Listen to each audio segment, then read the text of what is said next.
really amazing business. I want to understand how you got here, right? So we're very big on origin story and just the entrepreneurial spirit here and how you built this company over the last 8 years. 8 years, yeah. 8 years, right? 8 years. So tell us a little bit about your background, man. Just, where were you born and how was it for you coming up? Yeah. Well, people on the video portion here, there's a background here. So I literally grew up in a gravel pit, just like the one here. This is one of the ones my dad owns. There was a second one. So I grew up in northern Minnesota in the concrete gravel business. So I knew how to drive a front end loader, an excavator, mixer truck before anything. Then my story was I went to college. I got kicked out of college. So I'm a college kicked out person, right? Okay. So tried that. By the way, if you don't go to class, they kick you out of college. I learned that lesson. You learned that the hard way. Yeah, I learned that one the hard way. Got you. So then I go home. What school did you get kicked out of? Yeah, it was RIT. So I was there for 2 years for computer engineering. And let's just say it's also amazing how much trouble you can get behind a computer screen when you're at college with other computer guys. Like there's a big dark world out there. Got it. Yeah. So I had to go back home. Had to go, my dad offered me a job, thankfully. I also owed him $50,000 in student loan debt at the time. I had to start paying that back. And they're entrepreneurs. They own that ready mix operation and gravel pit operation. They decided to go start a commercial truck dealership. So my family knew nothing about a commercial truck dealership. And I know you've had some people on your podcast and on commercial truck dealerships. Yeah. I wish those existed when my family bought one, because if there's 100 ways to lose money owning a truck dealership, my family found 101. So we made a lot of mistakes there, a lot of lessons, a lot of expensive lessons, which I think is like entrepreneurship in general. Yeah. And the ideal solution was to go sell that company to somebody else. So I worked there for a lot of years. We sold that company to a bigger company. I was on them for about a year, and then they promptly fired me. So now I'm not working for my dad. I'm fired. I was pissed off. Went to go work for one of the competitors in town. And I learned something about myself. You said you weren't cut out to drive truck. I was not cut out to be a salesperson. So I couldn't deal with the commissions, with the draws and like the stress every month. I was like, I want a paycheck. And I put my resume on the internet, and a headhunter found me. And I didn't realize that commercial truck dealerships are looking for good talent. There's a real talent shortage on truck dealerships, and I had thankfully worked for my father's, so I knew parts, I knew sales, I knew repair, I knew all these things. I got flown around the country by this headhunter, got 3 job offers. And my offers were Billings, Montana, New Jersey area, and here in South Carolina. So I took the one in South Carolina and told my wife at the time, like, hey, we're leaving everything we know and we're heading down to South Carolina from Minnesota. Right. So got down here, and I tell people I got 10 years of paid training. I was a service manager at first, then I was a parts manager, and then did IT and marketing. So now my history is like, okay, I got some computer background. I've been in commercial truck dealerships now for 10, 15 years. And the opportunity kind of presented itself with Diesel Laptops. And what happened was, when you're in service, people need to understand at a commercial truck repair shop or an independent, we like long wait times. Like, I know people bringing their trucks in don't want to hear that, but we love it because we know for sure we're going to maximize revenue that day. A lot of technicians are flat rate. So everyone's getting paid. Like, the technician's getting paid, the service writers are getting paid. We're not having to worry about anything, because when we don't make money is when we don't have any business. Right. So if we have a long backlog, like, hey man, we're good the next 2 or 3 weeks. This is cool. Right. So the problem I had is, like, I'm a customer guy, and I was running a truck shop, had 25, 30 technicians. We were booked out for weeks, and it was really pissing off the customers. Because if you're a customer and you roll in, you're like, my check engine light's on, I need my truck worked, and we tell you, like, we'll leave it there, we'll get to you in 2 weeks. Like, man, you run a business. Like, you can't make a business decision. What do you do then? Do you rent a truck? Do you not rent a truck? Like, what do you do? And I was like, okay, why don't we just go out to the truck and hook the laptop up real quick and just see what it is, and tell the guy before he leaves. Like, maybe it's not that big a deal. He can just come back in 2 weeks, or he needs to leave it here. Like, at least he can make a decision on what to do here. Right. And, you do that for a customer a couple times. Well, inevitably they ask, like, well, how do I buy that computer? Like, I don't want to come here. Like, let me buy it. Right. But we're a dealership. So we're like, well, no, you can't have it. Like, this is our computer. It's dealer only. Like, sorry, no bueno. And customers didn't like that. But I got promoted then to the parts department. They wanted me to go run the parts department side. So this is a big parts department, $1 million a month. We were selling out of this parts department, and same building, I report to a completely different person. And the mentality on that side of the building was like, well, if you can make a margin and sell it, sell it. So I have customers that are coming to the parts counter asking, like, I want to buy that software. So I'm like, well, we'll sell it. No problem. And we'd sell the software. But now you just sold a piece of software to a 55, 60-year-old shop owner. What does he know about installing software on a computer and hooking a data link up and getting registration codes? They don't know anything like this. Right. So now I'm selling this stuff and I'm playing tech support to these customers on their software, and I'm supposed to be running a parts department. And I'm like, I can't do this. GTT Commercial Tires is a tire store that's designed with the owner-operator in mind. It serves as a helpful community where you are always their number one priority. Whether you're a new owner-operator or you've been driving for years, their mission is the same: to keep owner-operators in business. That's why they go above and beyond, providing superior customer service when you actually need it, educating you on proper tire care, and delivering a no BS sales experience. With 2 conveniently located stores in Richmond and Petersburg, Virginia, and almost 2,000 5-star Google reviews, they are truly raising the bar and setting a new standard in tire care. Make sure you call 1-800-991-6251 to schedule your appointment now and tell them Truck and Hustle sent you. So I had the bright idea. I was like, man, you know what I'm going to do? I am going to, on my own, go buy a laptop. And I'm going to buy the software and hardware from the company I work for. And I will part-time just put this package together. I'll make sure it works. And I'll just rebox it as a bundle ready to go out of the box. And we'll mark it up even more money and we'll sell it. Right. So I pitched that to my boss. He's like, sure, go ahead. So my first customer was actually my employer that I worked for at the time. Okay. So it was a little weird situation there, but all of a sudden they had their customers buying these laptop kits, and I ran into another problem. And the problem was although you gave that customer that tool, they still have problems. They can't connect to the vehicle sometimes. They got multiple fault codes, no fault codes, or they get a fault code and they don't know what to do with it. So they would call me, except we were the people selling it. And I'm all of a sudden playing tech support on the phone. Right. And a lot of it was just like, what's this fault code mean? And because I worked in service, I knew. I was like, oh, blah, blah, blah. Here you go. Here's the directions. Yeah. So I realized I was getting like more and more phone calls every single week just on tech support. And I mean, it's happening at night, in the morning, on the weekends. You know, my wife's getting upset at me. I'm like, what do you want me to do here? We're making money. Right. So I had the bright idea then. I was like, well, I'm gonna go make one software program that tells people how to fix every single fault code that's ever existed for commercial trucks. And that way they never have to call me again. I can say, just go to that program and figure it out. And I remember people at the time being like, man, that's impossible. Do you know how many fault codes there are? It's gonna take you forever. And I'm like, I have no idea. But I can tell you now, it was like 80,000 fault codes, and it took me about 6 months. Wow. So that was just, we just kind of kept adding on as we went through there. And then inevitably I ran into a roadblock with my employer, because now I'm selling a ton of stuff. Yeah. And they started to realize like, well, our customers aren't coming to us anymore because they can diagnose their own trucks. I'm like, well, it was cute at first. Yeah, it was cute at first. We were making some margin. This is now, you're now harming my business. Right. And I remember coming to me and saying that. And I remember just being like, look, if the only reason people are coming to you is because you're the only one that has a thing, that's a poor business model. That's like, right. you are never going to make it. Like, that's not why people should come to you, right? You're like forcing them to come to you. It's not going to work. And she's like, well, here's your options. I'm going to give you a 10% raise and double your bonus, but you need to quit your side job. I'm like, and quit this whole diesel laptop thing. I'm like, oh, well, what's my other option? She's like, well, we fire you or you resign.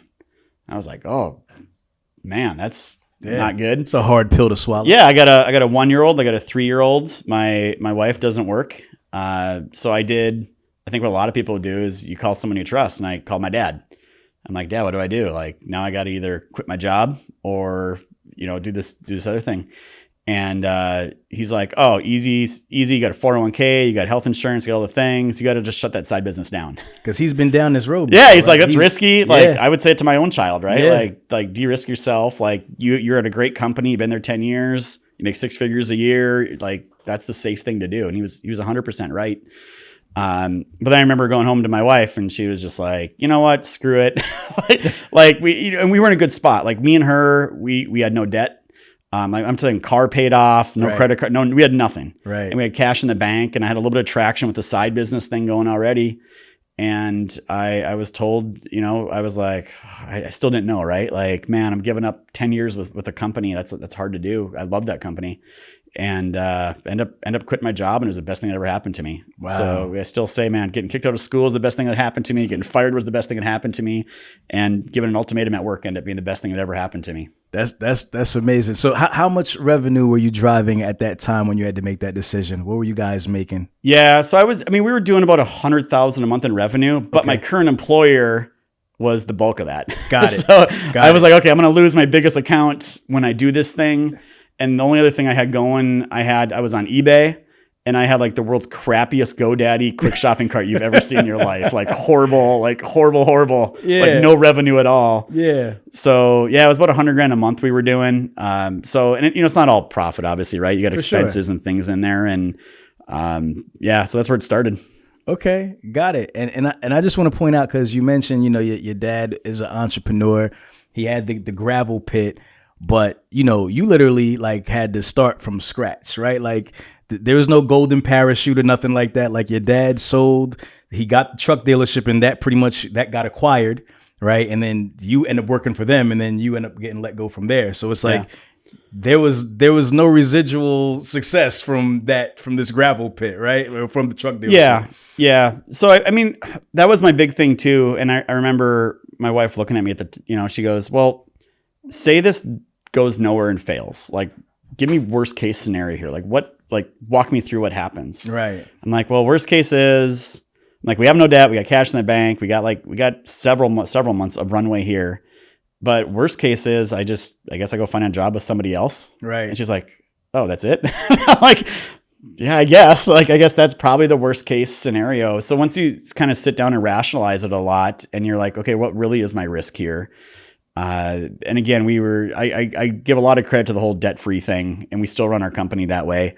And you really do risk yourself, and you give yourself opportunity that you may not have, and you don't have that sense of pressure on you like you normally do. But I can tell you this. I remember the very first day, like I quit my job and was doing this thing, and it was like scorched earth of the house. Like we canceled every possible subscription and everything we had, right? Like we were going bare bones here. And I remember working all morning, getting done, sitting at the lunch table.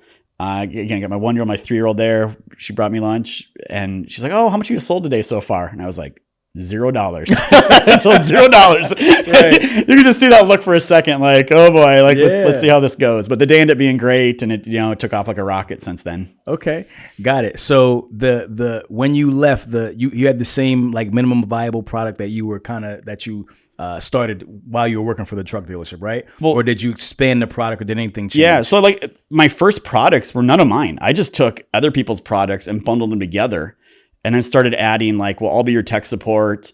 I'll build this other program that tells you how to fix the fault codes. I started like kind of adding on to this existing third-party bundle with my stuff, but it was a lot of just value-added reseller type stuff at the time. Okay. Got it. So just when you say you're bundling other people's products, could you expound on that a little bit more? Yeah. So for the audience, you need 3 things to do diagnostics. You need to have a PC or a tablet or something, right? And then you need to have software on it. And then you need to have a connection device that goes to the truck. So at the time, I didn't have any of those 3 pieces. I had 3 different vendors that had each of those pieces. And I was like, well, I'm going to buy from you, you, and you. And I'm just going to put it all together and make it work, and then sell it to the customer as a complete kit. Okay. And at the time, a lot of people weren't even doing that. So it was the easy button for customers to be like, oh yeah, I'll pay you $2,500 for this thing, or $3,000, whatever the kit was.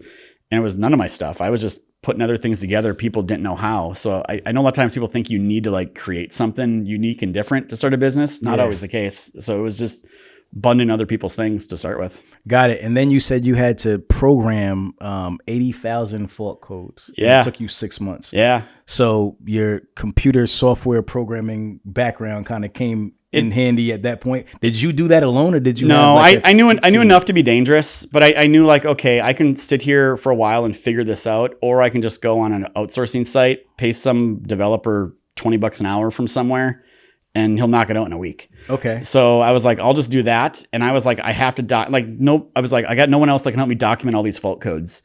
And I just wanted to make a program where anyone could look up real quick and be like, here's my year, make, model, my fault code, boom, here's how you fix it. Got it. So that was like hours and hours at night going through thousands of fault codes, just going through like pages of troubleshooting trees, and then me like summarizing them into a couple paragraphs and just being like, all right, done, next one. Got it. Yeah, a lot of late night hours. Okay. Where do you get your first customers from? I know you had some from the dealership, but when you left, where were you getting your customers? Yeah, so all I had was eBay and my website, and my website never had a sale.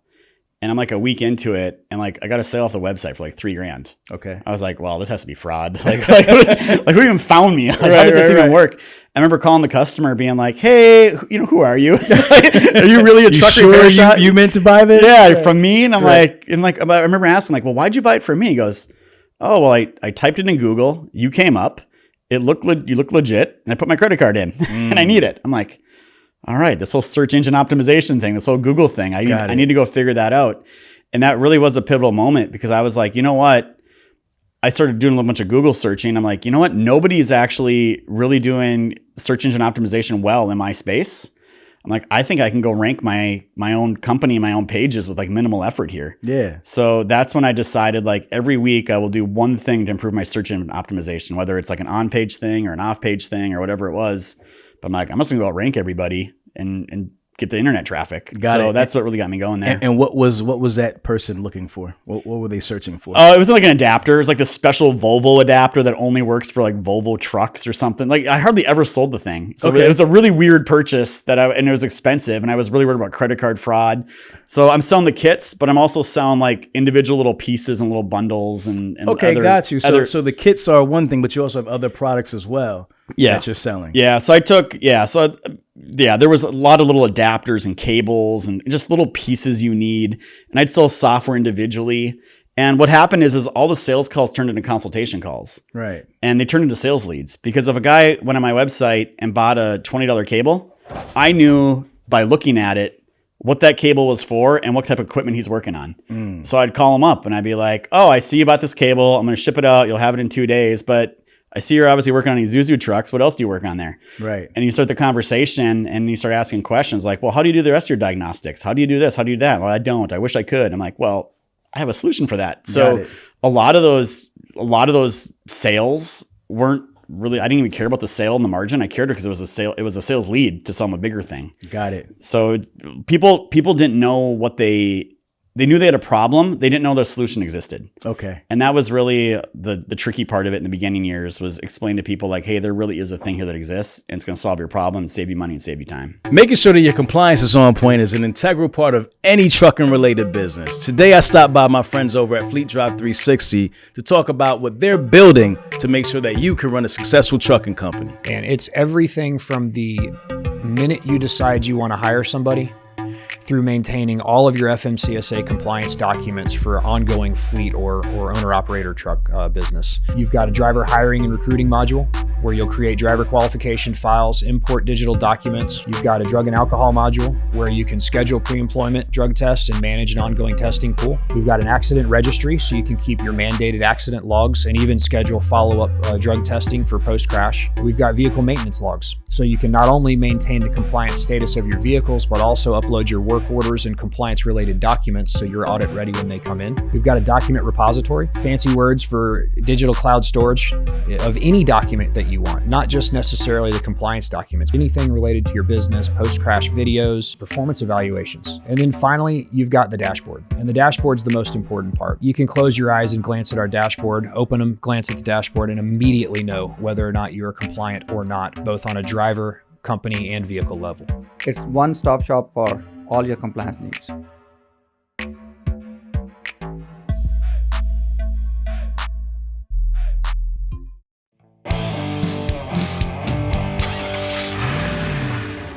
You're an entrepreneur. Can you turn it off? Is that possible? No, you can't. You can't. You can't, right? So, and like everyone around me in my life is in this space. Like even my friends, a lot of my friends work here. Like this is all I've known and done for 20 years now based on my previous experience. So to me, it's that's not really the problem. The problem is trying to turn it off and have that ability to relax. If you twisted, confused, or stuck about trucks, don't be dumb. This is the place to come. Truck and